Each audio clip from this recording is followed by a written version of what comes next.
Genesis chapter 21. So the Lord totally kept his promise to Sarah, just like he said he would, and visited her. Sarah got pregnant and, OMG, she had a son for Abraham when he was super old, exactly when God had said it would happen. And Abraham named the baby Isaac, 'cause that's what God told him to do. When Isaac was 8 days old, Abraham circumcised him, just like God had commanded. Can you believe it? Abraham was 100 years old when Isaac was born. And Sarah was all, LOL, God has made me laugh, and everyone who hears about this is gonna laugh with me. She was like, who would have thought I'd have a baby for Abraham in his old age? So Isaac grew up and got weaned, and Abraham threw this huge party the day Isaac was weaned. But then Sarah saw Hagar's son, the one she had with Abraham, totally mocking Isaac. So she went to Abraham and was all, you need to get rid of this slave woman and her son, 'cause her son isn't gonna share the inheritance with my son Isaac. No way. This totally upset Abraham, because Hagar's son was his son too. But God was all, don't worry, Abraham. Don't be upset about the boy or the slave woman. Listen to Sarah, 'cause Isaac is the one through whom your descendants will be counted. But don't worry, I'll make Hagar's son into a great nation too, 'cause he's your kid. So Abraham got up early the next morning, gave Hagar some bread and water, and sent her and the boy away. They wandered around in the desert of Beersheba. When the water ran out, Hagar put the boy under a bush. Then she went and sat down a little ways away, 'cause she was like, I can't watch my child die. And she just started crying. But God heard the boy crying, and the angel of God called to Hagar from heaven and was like, what's wrong, Hagar? Don't be afraid, 'cause God has heard the boy crying where he is. Get up, lift the boy up, and take care of him, 'cause I'm gonna make him into a great nation. Then God opened Hagar's eyes, and she saw a well of water. So she filled up the water bottle and gave the boy a drink. God was with the boy as he grew up. He lived in the desert and became an archer. He lived in the wilderness of Paran, and his mom got him a wife from Egypt. So, around that time, Abimelech and Phicol, his army captain, came to Abraham and were all, God is totally with you in everything you do. So swear to me by God that you won't lie to me, my kids, or my grandkids. Be kind to me and my land, just like I've been kind to you. And Abraham was all, okay, I swear. Then Abraham totally complained to Abimelech about a well of water that Abimelech's servants had taken by force. But Abimelech was like, OMG, I had no idea who did this. You didn't even tell me, and I'm just hearing about it now. So Abraham gave Abimelech sheep and oxen, and they made a covenant. Then Abraham set aside 7 ewe lambs from his flock. And Abimelech was like, what's up with these 7 ewe lambs you've set aside? Abraham was all, these lambs are a witness that I dug this well, and you're taking them from me to prove it. So they named the place Beersheba, 'cause that's where they both swore the oath. After making the covenant at Beersheba, Abimelech and Phicol, the captain of his army, went back to the land of the Philistines. Then Abraham planted a tree in Beersheba and called on the name of the Lord, the everlasting God. And Abraham lived as a foreigner in the Philistine land for many days. Genesis chapter 22. So after all these things happened, God totally tested Abraham and was all, Abraham. And Abraham was like, OMG, here I am. Then God was like, okay, take your son, yeah, your only son, Isaac, the one you totally love, and go to the land of Moriah. You're gonna offer him as a burnt offering on one of the mountains I'll tell you about. So Abraham got up super early the next morning, saddled his donkey, and took 2 of his servants and Isaac with him. He chopped the wood for the burnt offering, got up, and went to the place God had told him about. On the 3rd day, Abraham looked up and saw the place from far away. He told his servants, you guys, stay here with the donkey. Isaac and I are going to go up there and worship, and then we'll come back to you. So Abraham took the wood for the offering and put it on Isaac to carry, while he held the fire and the knife, and they walked together. Then Isaac was like, hey, Dad? And Abraham was all, yeah, my son? And Isaac was like, so we have the fire and the wood, but where's the lamb for the burnt offering? And Abraham was all, "Don't worry, my son. God's gonna totally provide the lamb for the offering." So they kept walking together. When they got to the place God had told him about, Abraham built an altar, arranged the wood, tied up Isaac, and laid him on the altar on top of the wood. Then Abraham reached out his hand, took the knife, and was about to kill his son. But then the angel of the Lord called out from heaven and was all, "Abraham, Abraham." And Abraham was like, "OMG, here I am." And the angel was like, "Stop. Don't lay a hand on the boy. Now I know you totally respect God because you didn't even hold back your son, your only son, from him." Then Abraham looked up and saw a ram caught by its horns in a bush nearby. So Abraham took the ram and offered it as a burnt offering instead of his son. Abraham named the place Jehovah-Jireh, which is "the Lord will provide." And that's why people say even today, "On the mountain of the Lord it will be provided." Then the angel of the Lord called to Abraham from heaven again and was all, "The Lord says, I've totally sworn by myself, because you did this and didn't hold back your son, your only son. I'm going to bless you so much. I'm going to make your descendants as many as the stars in the sky and the sand on the beach, and they're going to conquer their enemies' cities. And through your descendants, all the nations of the earth are going to be totally blessed, because you listened to me." So Abraham went back to his servants, and they all got up and went together to Beersheba, where Abraham stayed for a while. After all this, someone told Abraham, "Hey, guess what? Milcah has had kids for your brother Nahor." So she had Huz, her firstborn, and his brother Buz, and Kemuel, the father of Aram, and Chesed, Hazo, Pildash, Jidlaph, and Bethuel.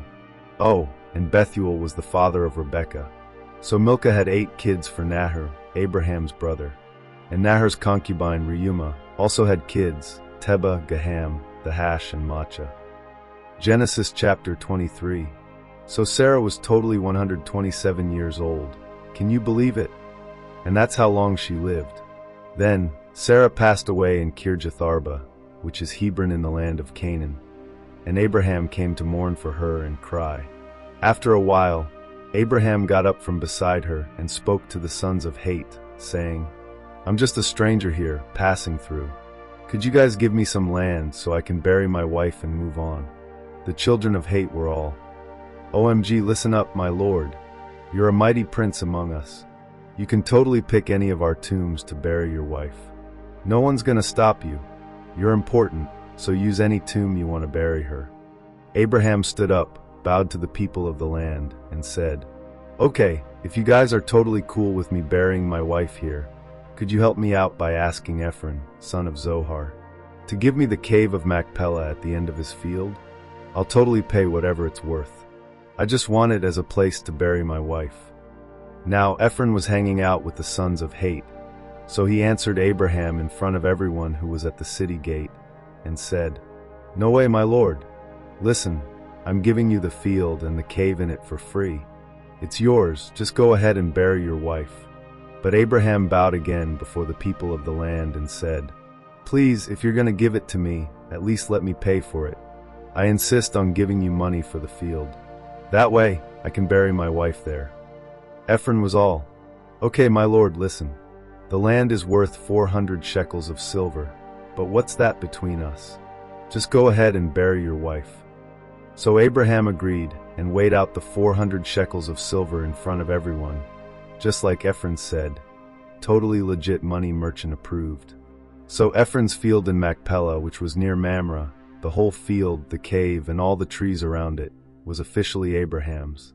It became his possession in front of all the sons of Het and everyone who came to the city gate. After that, Abraham buried Sarah in the cave in the field of Machpelah, near Mamre, aka Hebron, in the land of Canaan. And that's how the field and the cave became Abraham's as a burial place, thanks to the sons of Het. Genesis chapter 24. So Abraham was super old, and God had totally blessed him with everything.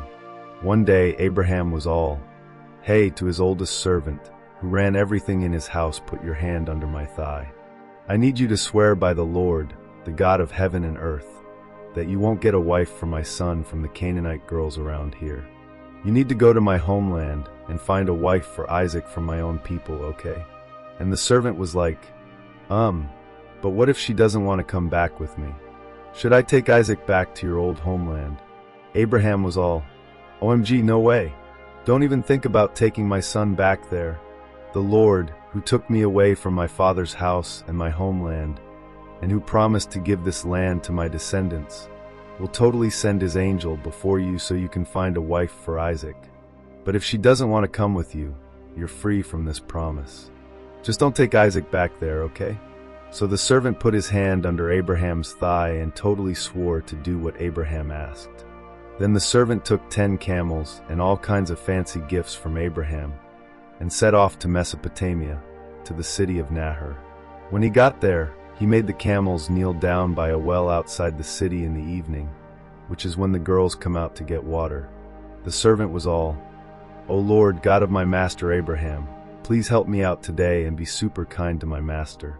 I'm standing here by the well, and the girls from the city are coming out to get water. So when I ask a girl to let me have a drink from her jar, and she says, totally, and I'll water your camels too, let her be the one you've chosen for Isaac. That way I'll know you're being kind to my master.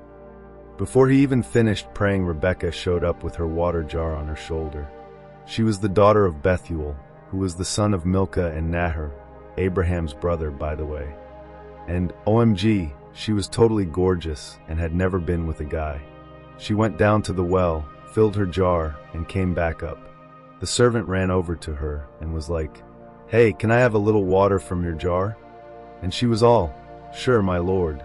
Here, have some. So she quickly lowered her jar and gave him a drink. After she gave him a drink, she was like, I'll totally get water for your camels too, until they've had enough to drink. So she quickly emptied her jar into the trough, ran back to the well to get more water, and totally watered all the camels. The servant just stood there, amazed, wondering if the Lord had really made his trip successful or not. When the camels were done drinking, the servant took out a gold nose ring and 2 gold bracelets and gave them to her. Then he was all, So whose daughter are you? And is there room at your dad's place for us to stay? Rebekah was like, I'm the daughter of Bethuel, the son of Milcah and Nahor. And she added, We totally have plenty of straw and food for the camels, and plenty of room for you to stay. The servant bowed down and worshipped the Lord, saying, Praise the Lord, the God of my master Abraham. He hasn't stopped being kind and faithful to my master. The Lord has totally led me straight to my master's relatives. Then Rebekah ran back home and told her family all about what had just happened. Rebekah had a brother named Laban, and he ran out to the well to meet the servant. When Laban saw the nose ring and bracelets on his sister and heard her tell the story about the man, he was all, Whoa! He went out to the servant, who was still standing by the camels, and was like, Come on in, you're totally blessed by the Lord. Why are you still standing out here? I've got the house ready and a place for the camels. So the servant went to the house. They unloaded the camels, gave them straw and feed, and brought water to wash the servant's feet and the feet of the men with him. Then they set food in front of him, but the servant was all, I'm not eating until I tell you what's going on. And Laban was like, Okay, spill. So the servant was like, I'm Abraham's servant. The Lord has totally blessed my master and made him super rich. He's got flocks, herds, silver, gold, servants, camels, donkeys, everything. And Sarah, my master's wife, had a son for him when she was super old, and my master has given this son everything he owns. My master made me swear that I wouldn't get a wife for his son from the Canaanite girls where he's living. Instead, I had to go to his father's family to find a wife for his son. I was all, but what if the girl won't come back with me? And my master was like, Don't worry, the Lord, who I totally serve, will send his angel with you and make sure everything goes well. You'll get a wife for my son from my family, no prob. But if they won't give her to you, you're free from the promise. So today I came to the well and was like, Lord, God of my master Abraham, if you're really making my trip successful, let the girl who comes to get water, and when I ask her for a drink, and she's all, Sure, I'll give water to your camels too. Let her be the one you've chosen for Isaac. And OMG, before I even finished praying, Rebekah showed up with her water jar. She went down to the well and got water, and I was all, "Can I have some?" And she quickly gave me a drink and watered my camels too. So I asked her, "Whose daughter are you?" And she said, "I'm the daughter of Bethuel, Nahor's son, born to Milcah." Then I gave her the nose ring and bracelets, and I totally bowed down and worshipped the Lord, praising the God of my master Abraham for leading me to the right girl for his son from his own family. So if you're going to be kind and faithful to my master, let me know. If not, just tell me and I'll go either way. Then Laban and Bethuel were like, "This is obviously from the Lord, so we can't say anything good or bad about it. Here's Rebekah. Take her and go. Let her be Isaac's wife, just like the Lord said." When Abraham's servant heard this, he bowed down and worshipped the Lord. Then he brought out silver and gold jewelry and clothes and gave them to Rebekah. He also gave really nice gifts to her brother and mom. Then they ate and drank and stayed the night. The next morning, the servant was like, "Okay, send me back to my master." But Rebekah's brother and mom were like, "Let her stay with us for at least 10 days, and then she can go." But the servant was all, "Don't make me wait. The Lord has made my journey successful. Let me go back to my master." So they were like, "Let's ask Rebekah." They called her and were like, "Do you want to go with this guy?" And she was like, "Totally, I'll go." So they sent Rebekah off with her nurse, along with Abraham's servant and his men. And they totally blessed Rebekah, saying, "You're our sister. May you be the mother of millions, and may your descendants conquer their enemies." Then Rebekah and her maids got on the camels and followed the servant, and they all went on their way. Meanwhile, Isaac had come from the well called Lahairoi and was chilling in the southern country.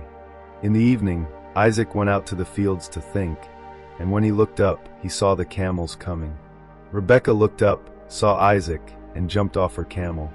She asked the servant, "Who's that guy walking toward us in the field?" And the servant was all, "That's my master." So she took her veil and covered herself. Then the servant told Isaac the whole story of what had happened. And Isaac brought Rebekah into his mother Sarah's tent, and she became his wife. He totally loved her, and she comforted him after his mom's death.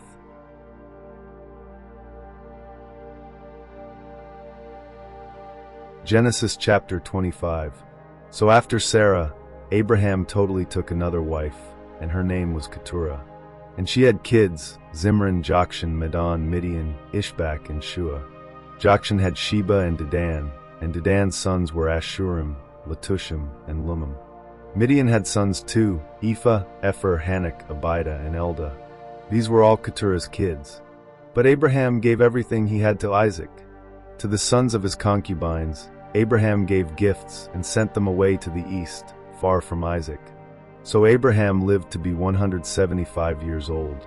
Then he passed away at a super good old age, totally full of years, and was gathered to his people. Isaac and Ishmael buried him in the cave of Machpelah, in the field of Ephron, which was near Mamre. It was the field Abraham had bought from the sons of Het, where he and Sarah were both buried. After Abraham died, God totally blessed Isaac, and Isaac lived near the well of Lahairoi. So these are the generations of Ishmael, Abraham's son, born to him by Hagar, Sarah's handmaid from Egypt. Ishmael's sons were Nebajoth, his firstborn, Kedar, Adbeel, and Mibsam, Mishma, Duma, Massa, Hadar, Tema, Jetur, Naphish, and Kedema. These 12 sons were totally princes, each leading their own tribes, towns, and castles. Ishmael lived to be 137 years old. Then he passed away and was gathered to his people. His descendants lived between Havilah and Shur, which is near Egypt, as you go toward Assyria, and he died in the presence of all his brothers. Now these are the generations of Isaac, Abraham's son. Abraham had Isaac. And Isaac was 40 years old when he married Rebekah, the daughter of Bethuel the Syrian, and the sister of Laban from Padan Aram. Isaac totally prayed to the Lord for Rebekah because she couldn't have kids, and the Lord heard him, and Rebekah got pregnant. But the babies were fighting inside her, so she was all, "If this is going to happen, why is it like this?" So she asked the Lord about it, and the Lord was all, "2 nations are in your womb, and 2 peoples will come from you. One will be stronger than the other, and the older will serve the younger. So when it was time for her to give birth, guess what? She had twins. The first one came out red and super hairy all over. So they called him Esau. Then his brother came out, holding onto Esau's heel, so they called him Jacob. Isaac was 60 years old when the twins were born. The boys grew up, and Esau became a skilled hunter, a total outdoorsy guy, while Jacob was more of a chill, stay-at-home type, living in tents. Isaac loved Esau because he loved the game he hunted, but Rebekah totally loved Jacob more. One day, Jacob was cooking some stew, and Esau came in from the field totally exhausted. Esau was like, "OMG, I'm starving. Give me some of that red stew." That's why they called him Edom, which means red. But Jacob was all, "Okay, but sell me your birthright first." And Esau was like, "Whatever, I'm about to die here. What good is a birthright to me?" So Jacob was like, "Swear it to me right now." And Esau totally swore to him, selling his birthright to Jacob. Then Jacob gave him some bread and lentil stew. Esau ate, drank, got up, and left. And just like that, Esau despised his birthright. Genesis chapter 26.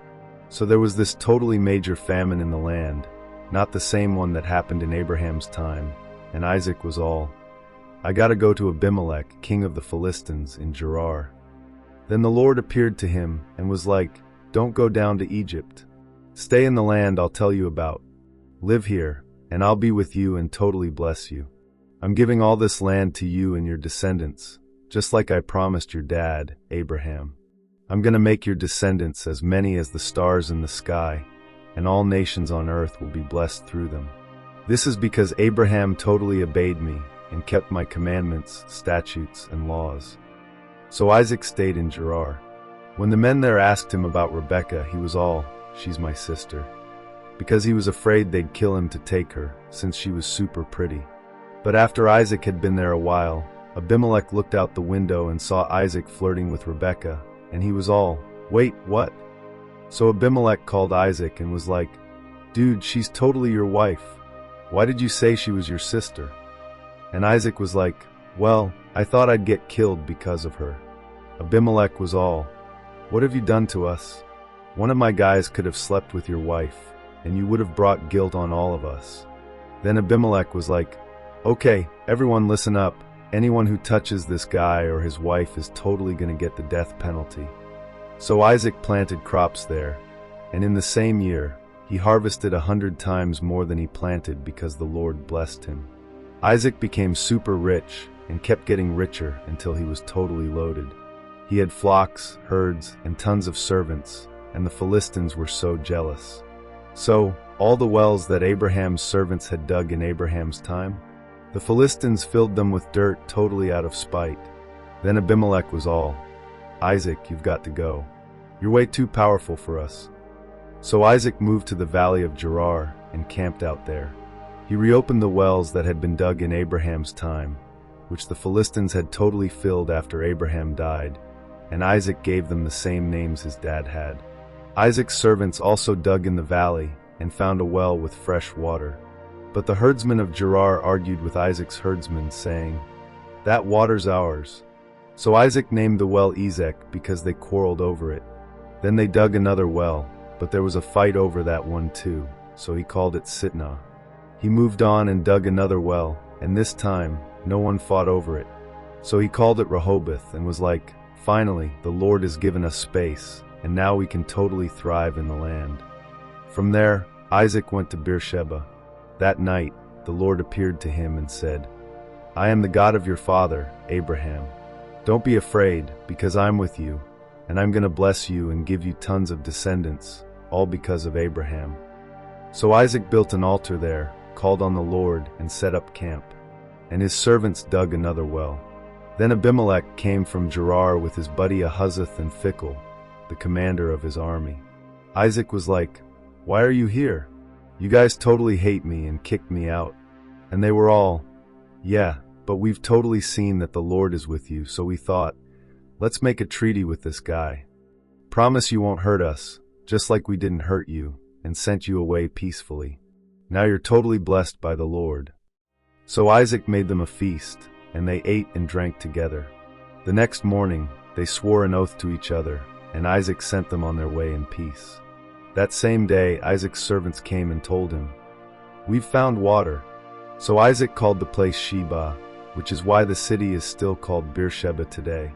Meanwhile, Esau was 40 years old when he married Judith, the daughter of Beri the Hittite, and Bashemath, the daughter of Elon the Hittite. But OMG, these wives were such a headache for Isaac and Rebekah. Genesis chapter 27. So when Isaac was totally old and couldn't see very well anymore, he called Esau, his oldest son, and was all, "Yo, my son." And Esau was like, "Here I am, Dad." And Isaac was like, "Look, I'm super old, and I have no idea when I'm gonna totally die. So grab your gear, your quiver and bow, and go hunt some venison for me, okay? And then make me that super delish meal I love, and bring it to me so I can eat and give you my blessing before I totally peace out." Now Rebekah overheard Isaac talking to Esau, so then Esau left to go hunting. She was like, "Jacob, come here." She was all, "I totally heard your dad tell Esau to go hunt some venison and make him food so he can bless him before he dies. Now here's the plan, my son. Listen to me and do exactly what I say. Go get 2 young goats from the flock, and I'll make the food your dad loves just the way he likes it. Then you can bring it to him, and he'll bless you before he dies instead of Esau." Jacob was like, Mom, Esau is super hairy, and I'm totally smooth-skinned. What if Dad touches me? He'll totally figure out I'm not Esau, and I'll get cursed instead of blessed." But Rebekah was like, "Don't worry about it, honey. If there's a curse, I'll take it. Just do what I said and go get those goats."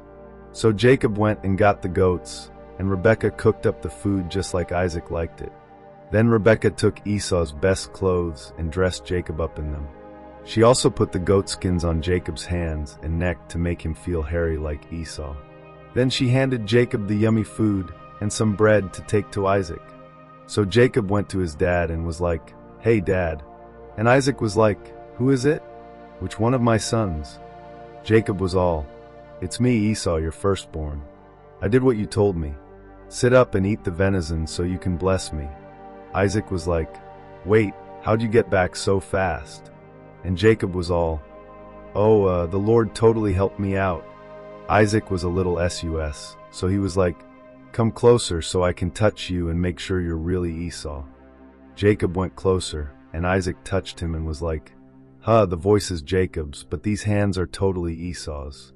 He couldn't tell the difference because of the goat skins, so he gave Jacob the blessing. Isaac was still like, "Are you sure you're Esau?" And Jacob was all, "Yep, I totally am." So Isaac was like, "All right, bring me the food, and I'll eat and bless you."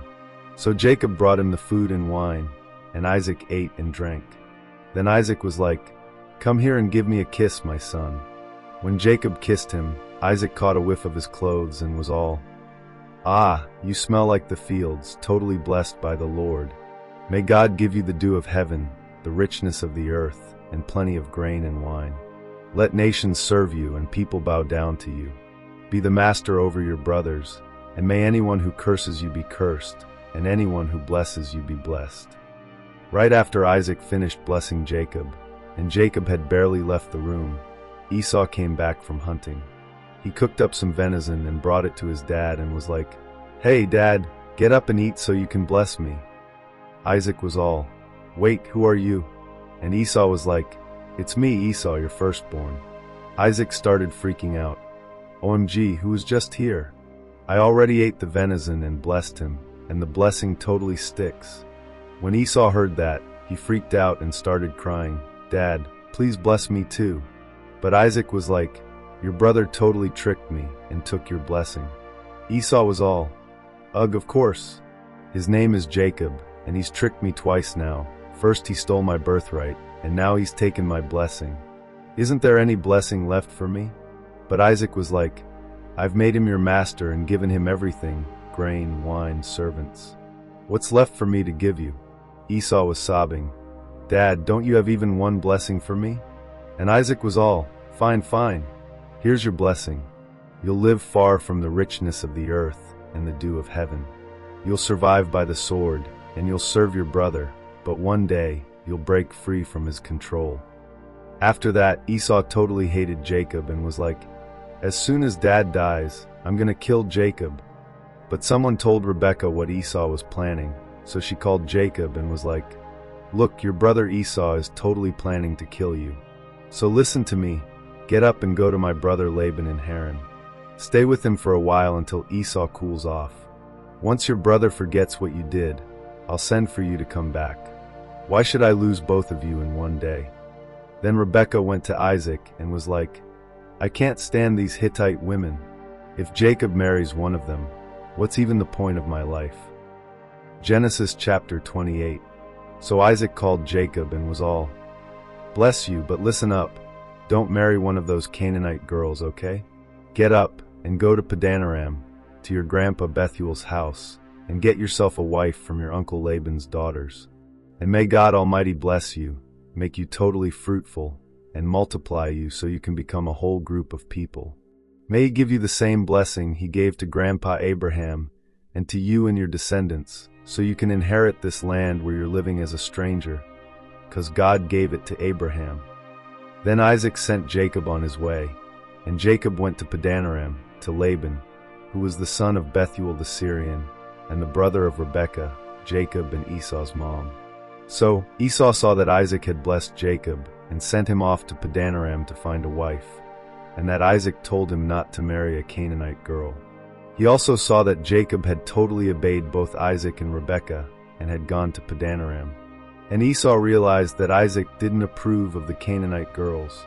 So Esau went to Ishmael and married Mahalath, the daughter of Ishmael, who was Abraham's son and the sister of Nebajoth, in addition to the wives he already had. Meanwhile, Jacob left Beersheba and headed toward Haran. He stopped at this random place to sleep, cause the sun had set, and he took a stone and used it as a pillow. Like super uncomfortable, right? Anyway, he had this totally wild dream where he saw a ladder that reached from the earth to heaven, and angels were going up and down on it. Then the Lord was standing at the top, and he was all, I am the Lord, the God of your grandpa Abraham and your dad Isaac. This land you're lying on? Yeah, I'm giving it to you and your descendants. Your descendants are going to be as many as the dust of the earth, and they'll spread out everywhere, north, south, east, west. And through you and your descendants all the families on earth will be blessed. And I'm totally with you. I'll keep you safe wherever you go, and I'll bring you back to this land. I won't leave you until I've done everything I promised you. Jacob woke up and was like, whoa, the Lord is so here, and I didn't even realize it. He was kind of freaked out and was all, this place is seriously intense. It's the house of God and the gateway to heaven. So the next morning, Jacob got up super early, took the stone he used as a pillow, set it up as a pillar, and poured oil on it to make it special. He named that place Bethel, but before that, it was called Luz. Then Jacob made a vow, saying, okay, if God is with me and keeps me safe on this journey, and gives me food and clothes, so I can come back to my dad's house in peace, then the Lord will totally be my God. And this stone I set up as a pillar? Yeah, it's gonna be God's house, and I promise to give 1/10 of everything He gives me back to Him. Genesis chapter 29. So Jacob was totally on his journey, right? And he came into the land of the people from the east. He looked around and OMG, there was this well in the field, and 3 flocks of sheep were just chilling by it. They used that well to water the sheep, but there was a huge stone covering the well's mouth. So all the flocks would gather there, they'd roll away the stone, water the sheep, and then put the stone back. Jacob was all, hey guys, where are you from? And they were like, we're from Haran, duh. So then Jacob was all, oh, do you know Laban Nair's son? And they were like, totally, we know him. Then Jacob was all, is he doing well? And they were like, for sure, he's good. And look, here comes his daughter Rachel with the sheep. And Jacob was like, it's still the middle of the day, right? Shouldn't you guys water the sheep and get them back to grazing? But they were like, no, we can't. Not until all the flocks are gathered and someone rolls the stone away from the well. Then we can water them. So while they were chatting, Rachel came over with her dad's sheep, because she was the one who took care of them. And when Jacob saw Rachel and Laban's sheep, he totally went over, rolled the stone away from the well's mouth like a hero, and watered her flock. Then Jacob kissed Rachel like no chill, and he got all emotional and started crying. Jacob told Rachel, "Hey, I'm your dad's relative, Rebekah's son." So Rachel ran off to tell her dad.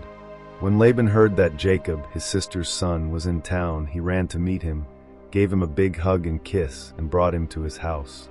Then Jacob told Laban everything, and Laban was all, "OMG, you're totally family." So Jacob stayed with Laban for a whole month. Then Laban was like, "Okay, just because you're family doesn't mean you should work for free. Like, what do you want as your wages?" Laban had 2 daughters, Leah, the older one, and Rachel, the younger one. Leah had gentle eyes, but Rachel? Oh, she was super pretty and had the whole package. And Jacob was totally in love with Rachel, so he was like, "I'll work for you for 7 years if I can marry Rachel, your younger daughter." Laban was like, "Well, it's better to give her to you than to some other guy. Stay here with me." So Jacob worked for 7 years to get Rachel, but it felt like no time at all because he was just so in love with her. Then Jacob was like, "Okay, Laban, time's up. Give me my wife so we can finally be together." So Laban threw this big party with all the guys from the area. But that night, Laban pulled a fast one and brought Leah to Jacob instead of Rachel. Jacob didn't realize it until the next morning. Laban even gave Leah his servant Zilpah to be her maid. The next morning, Jacob was like, "OMG, Laban, what have you done? I worked for Rachel, not Leah. Why did you trick me?" Laban was like, "Well, in our country, it's totally not cool to marry off the younger daughter before the older one. Duh." He was all, "Fulfill Leah's bridal week, and then you can have Rachel too, but you'll have to work another 7 years for me." So Jacob agreed, fulfilled Leah's bridal week, and then Laban gave him Rachel as a wife too. Laban also gave Rachel his servant Bilhah to be her maid. Jacob was totally into Rachel more than Leah, and he worked for Laban another 7 years. When the Lord saw that Leah wasn't loved as much, he made it so she could have kids, but Rachel couldn't. Leah got pregnant and had a son. She named him Reuben, saying, "OMG, the Lord has seen my misery. Now my husband will totally love me." She got pregnant again and had another son, and she was like, "Well, the Lord heard that I wasn't loved, so he gave me this one too." She named him Simeon. Then she got pregnant again and had a 3rd son, and she was like, "Okay, now my husband will be attached to me because I've given him 3 sons. So she named him Levi. And then she had a 4th son and was like, "This time I'll just praise the Lord." So she named him Judah, and then she stopped having kids. Genesis chapter 30. So Rachel was totally freaking out because she couldn't have any kids, and she was super jealous of Leah. She was all dramatic and said to Jacob, "OMG, give me children or I'm literally gonna die." Jacob got kinda mad and was like, do you think I'm God or something? Like, he's the one who's not letting you have kids, not me." So Rachel was like, "Okay, whatever. Here's my maid Bilhah. Like, go be with her, and she'll have kids for me." Then Rachel gave Bilhah to Jacob as another wife, and Jacob was like, "Okay, cool," and went along with it. Bilhah got pregnant and had a son for Jacob, and Rachel was like, "OMG, God has totally judged me and heard my prayers. He's given me a son." So she named him Dan. Bilhah got pregnant again and had another son for Jacob, and Rachel was like, "Yes, I've totally had to fight with my sister over this, but I'm winning." So she named him Naphtali. When Leah saw that she wasn't having any more kids, she was like, "Fine, here's my maid Zilpah. Jacob, you can have her too." So Zilpah, Leah's maid, had a son for Jacob. Leah was all, "OMG, a whole troop of kids is coming my way." So she named him Gad. Then Zilpah had another son for Jacob. And Leah was like, "I'm so happy. All the girls are totally gonna call me blessed." So she named him Asher. One day during the wheat harvest, Reuben found some mandrakes in the field and brought them to Leah, his mom. Rachel was like, "OMG, give me some of those mandrakes, please." Leah was like, "Excuse me? You already stole my husband, and now you want my son's mandrakes too? Ugh, no way." Rachel was like, "Fine, Jacob can be with you tonight if you give me the mandrakes." So when Jacob came in from the field that evening, Leah was like, "Hey, you're staying with me tonight." I hired you with those mandrakes." So Jacob stayed with her. God listened to Leah, and she got pregnant again and had a fifth son for Jacob. Leah was like, "God has rewarded me because I gave my maid to Jacob." So she named him Issachar. Then Leah got pregnant again and had a sixth son. She was all, "OMG, now my husband will totally live with me because I've had 6 sons for him." So she named him Zebulun. After that, she had a daughter and named her Dinah. Then God finally remembered Rachel and listened to her, and he let her get pregnant. She had a son and was like, "God has totally taken away my shame." She named him Joseph and said, "The Lord is going to give me another son too." After Rachel had Joseph, Jacob was like, "Okay, Laban, it's time for me to go home. Let me go back to my own place and my own country." He was like, "Give me my wives and my kids. I've worked for you long enough, you know that." But Laban was like, "Please stay.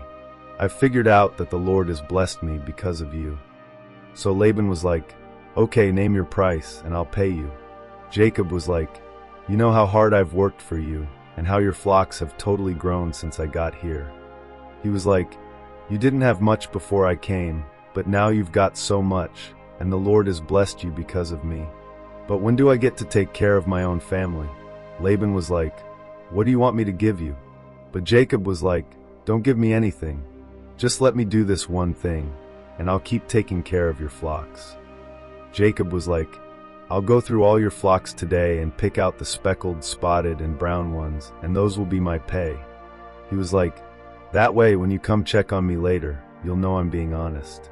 If any of my animals aren't speckled, spotted, or brown, you can totally say I stole them." Laban was like, "Totally, let's do that." But that same day, Laban separated out all the speckled, spotted, and brown animals and gave them to his sons to watch. He put a 3-day journey between himself and Jacob took care of the rest of Laban's flocks. Jacob got some green branches from poplar, hazel, and chestnut trees, peeled some stripes into them, and made the white part of the branches show. Then he put the branches in the watering troughs where the flocks drank, so they would mate by the branches. And guess what? The flocks had babies that were speckled, spotted, and striped. Jacob separated those lambs and made them face the speckled and brown animals in Laban's flock. He kept his own flocks separate and didn't let them mix with Laban's. Whenever the stronger animals were mating, Jacob would put the branches in front of them in the troughs, so they would mate by the branches. But when the weaker animals were mating, he wouldn't put the branches there. So the weak animals went to Laban, and the stronger ones went to Jacob.